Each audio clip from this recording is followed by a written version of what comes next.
మంచి మొక్కు మళ్ళీ అక్కడ ఆ దేవునికి మొక్కుపో.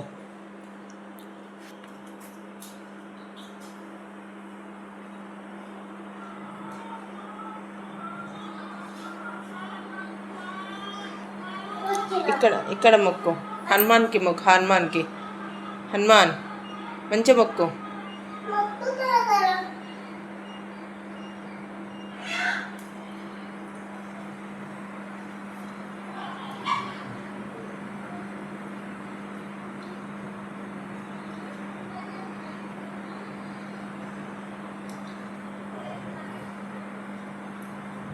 ఏమని మొక్కుతాను దేవుడికి?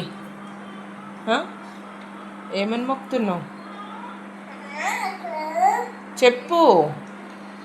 దేవుడా నాకు మంచి చదువు రావాలి, మంచి బుద్ధి రావాలి, నేను మంచి అన్నం తినాలి, మమ్మీ నొర్రియద్దు. ఇక రా, ఇక చాలదా.